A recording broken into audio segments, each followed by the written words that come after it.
앞서 살펴보신 바와 같이 아합과의 두 번째 전쟁에서마저 크게 패한 벤하닷은 겨우 목숨만을 부지한 채 몇몇 신하들과 함께 골방으로 숨어들었습니다. 이때 그의 신하들은 벤하닷에게 이스라엘 왕에게 목숨을 구걸하면 인자하기로 소문난 이스라엘 왕이 살려줄지 모른다라고 조언을 하게 되고, 신하들은 오직 살기 위해 아합에게 완전한 굴종의 표시를 하게 됩니다. 그들은 앞선 32절의 기록과 같이 굵은 배로 허리를 동이고 테두리를 머리에 썼습니다.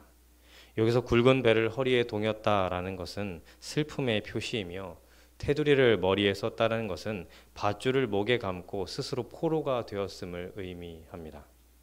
그러자 아합은 그들의 이러한 모습에 적지 않게 고충이 되는데, 앞서 벤하닷이 거느리고 온 군사력 앞에서 비굴한 모습을 보였던 아합은 이제 전세가 완전히 뒤바뀌자 매우 기분이 좋아졌던 것입니다.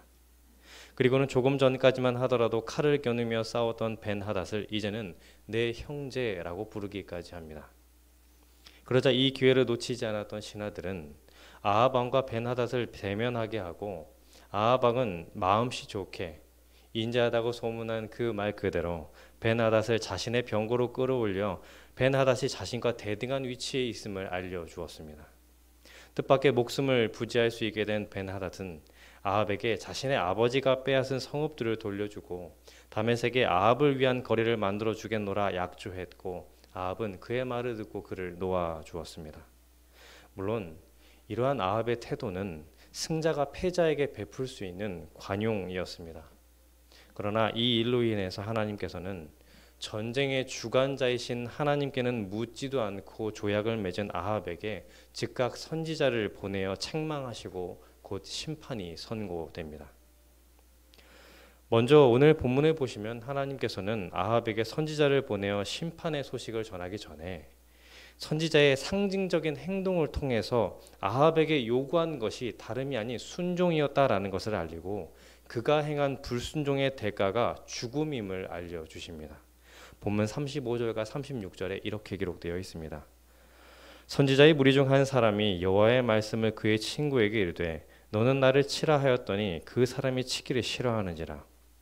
그가 그 사람에게 이르되 네가 여호와의 말씀을 듣지 아니하였으니 네가 나를 떠나갈 때에 사자가 너를 죽이리라. 그 사람이 그의 곁을 떠나가더니 사자가 그를 만나 죽였더라. 본문의 선지자는 여호와의 명을 받아서 그의 친구에게 너는 나를 치라 라고 말합니다. 원문의 의미를 살리게 되면 너는 나를 제발 치라 라는 것으로서 상대방이 꼭 들어주기를 바라는 것입니다. 그러나 그 친구는 떼이기를 싫어했는데 이것은 거절의 의미를 담고 있습니다. 그리고 그러한 거절은 그가 어떠한 이유로 거절했든지 간에 여호와의 말씀보다 자신의 감정, 생각, 판단, 경험 등을 앞세운 결과로서 하나님이 진멸하려고 작정한 벤하닷을 살려준 아합의 행동도 이와 마찬가지였음을 알려주는 것입니다. 이에 선지자는 때리기를 거부한 친구에게 네가 여호와의 말씀을 듣지 않았다라고 선언함으로써 그의 죄목은 다름 아닌 불순종이었다라는 것을 확증시켜줍니다. 그리고 그 불순종의 형벌로 사자가 그를 죽일 것을 예고하게 되는데, 이 예언 후 선지자가 친구의 곁을 떠나자 사자가 그를 발견하여 죽이게 됩니다. 바로 이 사람의 죽음은 아합에게 임할 운명을 미리 보여주는 것으로서 이 모든 사건은 불순종의 죄가 이토록 엄중하며 그 심판 또한 엄중하고 또 피할 수 없다라는 것을 보여주는 것입니다. 또한 이어지는 37절에도 이러한 교훈의 연장선으로서 하나님이 내리신 명령은 다른 어떠한 것들보다 순종만을 요구하고 있다는 것을 알려주는 것입니다. 우리가 잘 알고 또한 경험한 바와 같이 사람은 하나님의 명령을 자신의 지식이나 경험과 같은 것으로 판단하고 또 재단하려는 경향이 있습니다. 그것은 다른 누군가의 성향이 아니라 사실 우리 모두의 성향입니다. 왜일까요? 무한하신 하나님의 요구는 유한한 우리의 상식과 이해를 넘어서기 때문입니다. 제 발 앞에 돌뿌리도 보지 못하는 인생이 어찌 크신 섭리와 계획 가운데 운영하시는 하나님의 그 경륜과 그 하나님의 마음을 쉬이 깨달을 수 있겠습니까? 이에 우리는 늘 우리의 얄팍한 경험, 얄팍한 지식으로 하나님의 요구와 명령을 판단하고 그 속에서 합리적인 길을 택하려고 하며 하나님의 명령을 못마땅하게 여기거나 그 명령을 때로 거부하기도 합니다. 실제 성경에 많은 인물들이 그러했듯이 말입니다.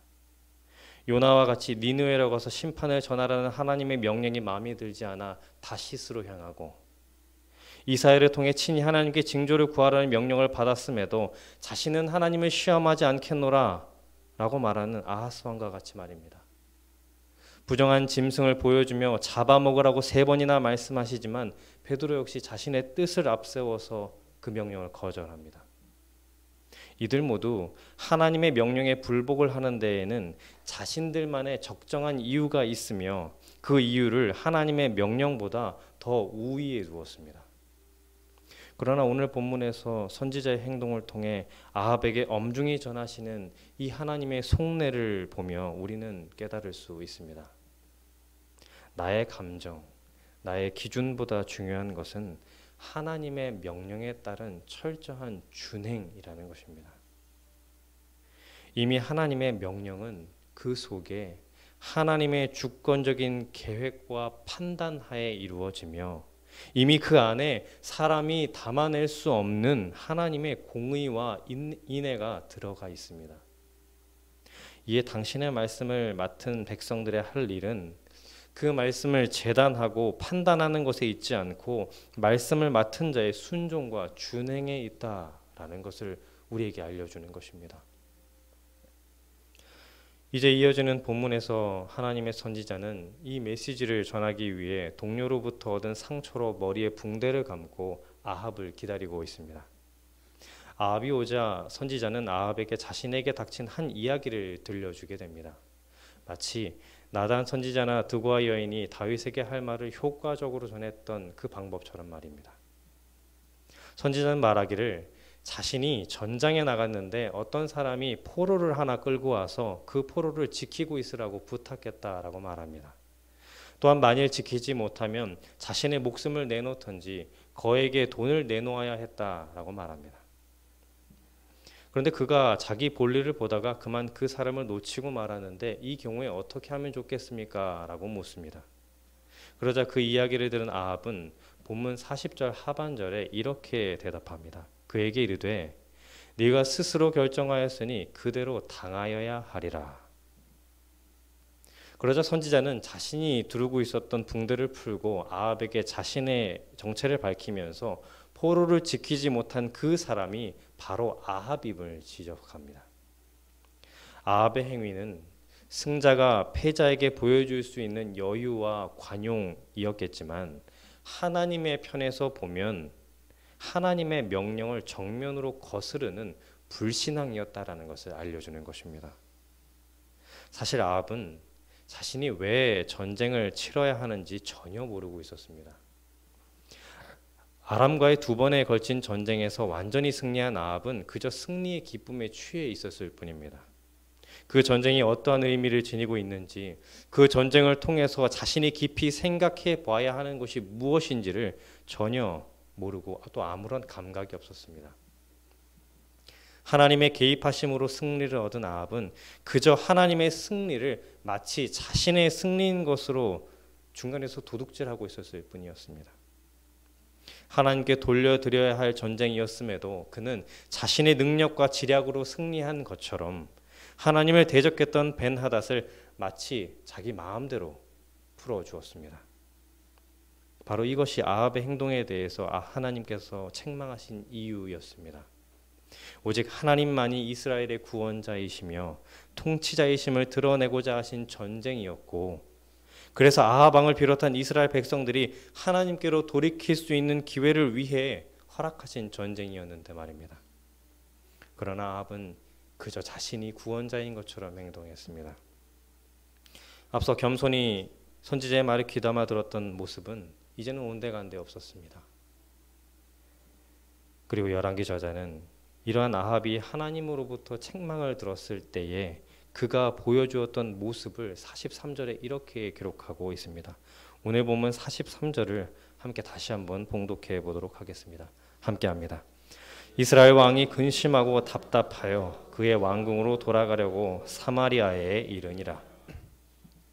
아합은 근심하고 답답하여 왕궁으로 돌아가고자 했습니다. 여기서 근심하다라는 단어는 히브리어 사르에 해당하는데, 이는 기분이 가라앉다, 또 시무룩해지다라는 의미를 지니고 있고, 답답하다라는 것에 해당하는 히브리어는 자에프로서 격분하다라는 의미를 지니고 있습니다. 한마디로 하나님께서 책망하시자 그는 곧 기분이 더러워져서 격분했다라는 말입니다. 그리고 이러한 후회도 죄책감도 없는 아합의 모습 속에 말씀에 대한 불순종이 얼마나 큰 죄인지를 아직도 깨닫지 못하는 아합의 모습을 우리는 보게 됩니다. 말씀을 정리해 봅니다.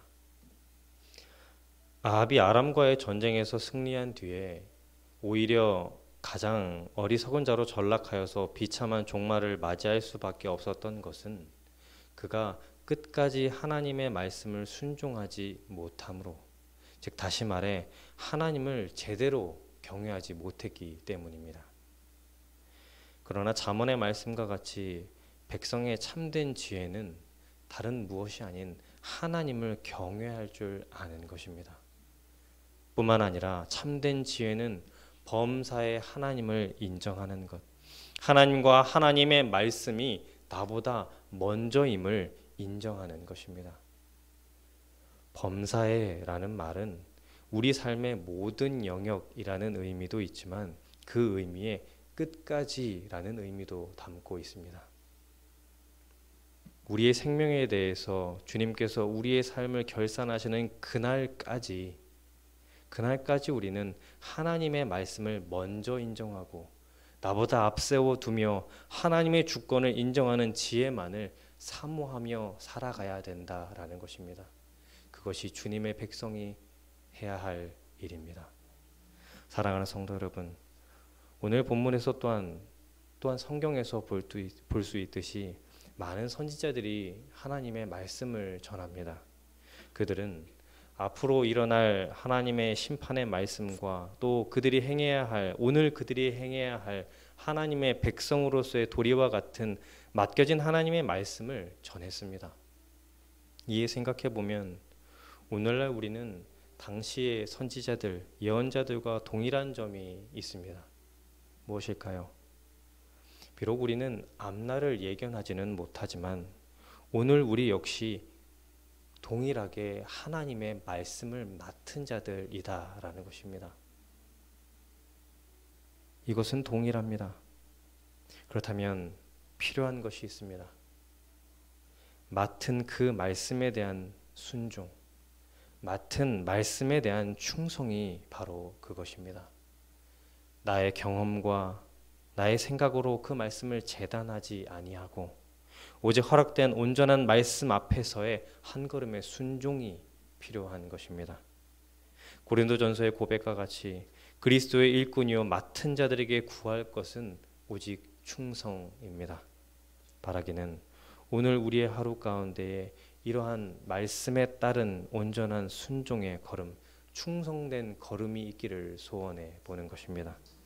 그렇다면 그 말씀의 주인 되시는 하나님께서 말씀에 이미 담아 놓으신 그 공의와 사랑 가운데에 우리의 삶을 돌보시고 인도할 것임은 의심할 여지가 없습니다.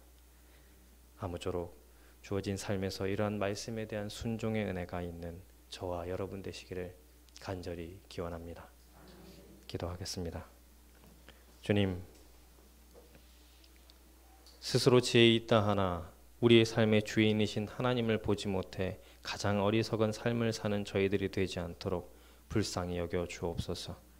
말씀을 통해 저희를 사랑으로 질책하시는 하나님의 음성에 귀를 기울이게 하시고 그 말씀을 나의 경험과 지식으로 재단하지 않고 온전히 충성하여 살아가는 주님의 백성이 되기를 원하오니 날마다 우리를 깨우쳐 주옵소서.